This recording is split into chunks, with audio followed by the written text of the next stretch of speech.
Alright, now it's your boy back again with another video. And as y'all can see, I'm doing something a little different. I'm trying out some things. I'm trying this video editor to see if it makes my videos more appealing. And because I want to give you guys better content, so here's my attempt at doing that. This is going to be a test video, so it's not going to be anything too serious, but I just kind of want to talk about, Zoe's new haircut a little bit and kind of what I think this may mean for the off season. So normally, from what I've seen from Zoe, whenever he starts to make these changes, it's usually like an energy shift within himself. And what I mean by that is his mentality changes, his view of himself changes, and because of it, it leads to a better performance on the court for himself. Now, I'll be the first to say, I love his fade and the beard edge up. I think that's nice. I'm not really too much a fan of the rest on the top of his head like that. But my thing is this.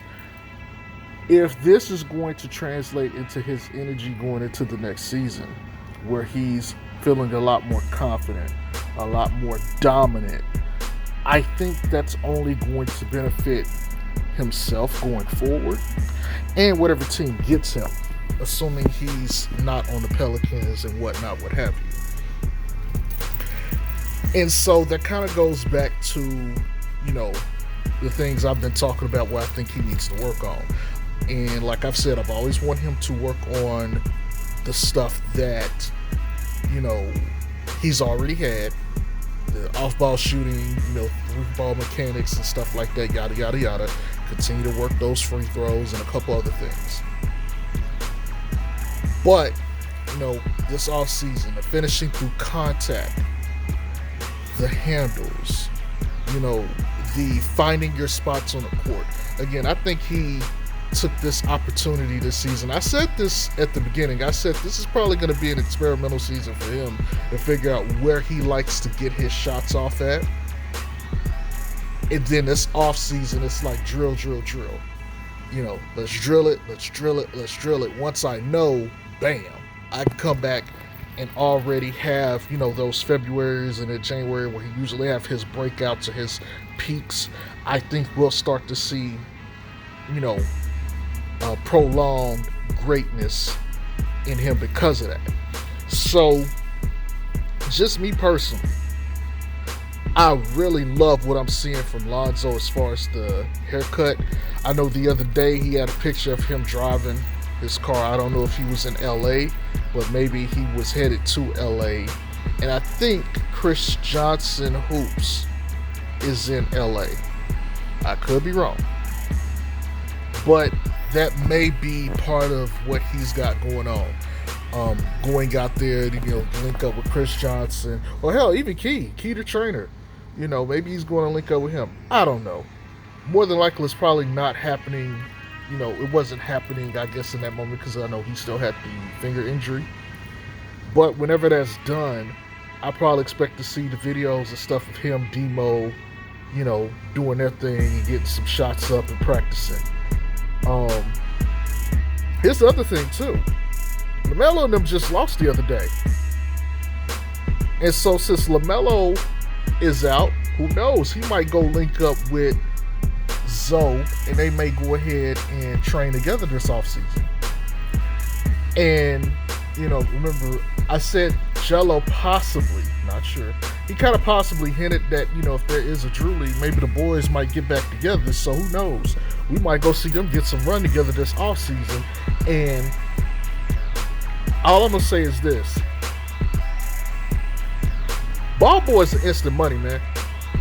Ball boys are instant money, instant looks, instant conversation.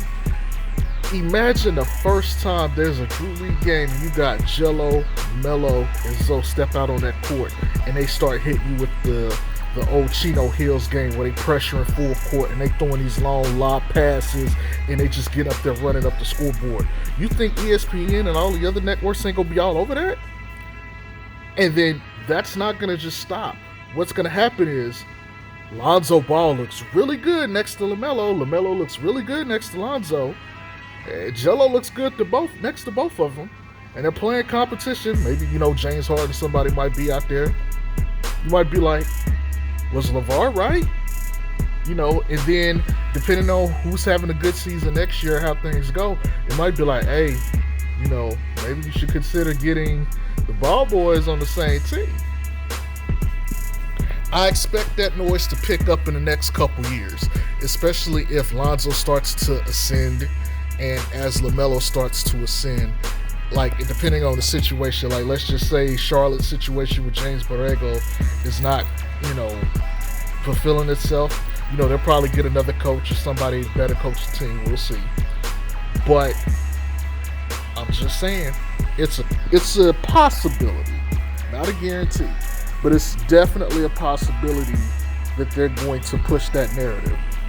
Especially because the ball boys are such money. And over the course of the years, if they continue to do this in the summer, like a summer tradition, it's going to be a thing, a hardcore thing. It's going to be like, damn, let's check out the ball boys. But we never know how this stuff is going to turn out, especially with, the playoffs and stuff. And if Zoe is in the East, we might end up in a situation where LaMelo versus Lonzo in a playoff series. And I just want y'all to understand something. If that happens, the media is going to eat that up. The media is not going to not let... See, here's what I predict to happen. If that ends up being the situation, they quote-unquote ban LeVar, I think they'll unban LeVar and let him come on and talk about his sons. I think that they'll view that as one of those things like, hey, both ball boys playing against each other in the playoffs, we gotta have LeVar on to talk about it and get his prediction or get his thoughts. You know what I'm saying? And that's gonna make for good theater. Cause every ball game, it straight up like got views. It got the attention of the media. Everybody's talking about like Lonzo versus LaMelo. Who's better?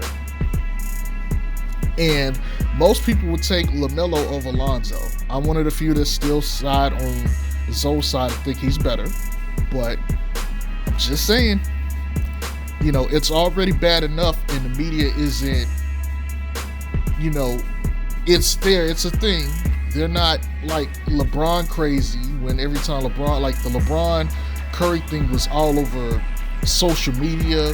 You couldn't escape it for this game. That one game yesterday, it was almost like a finals game. You couldn't escape it. You couldn't escape the excitement. It was just too much. But imagine if the ball boys are popping like that in, say, 3 or 4 years. Especially because in 3 or 4 years, Steph and LeBron will be aged out. They won't be competitively viable anymore because they'll be too old.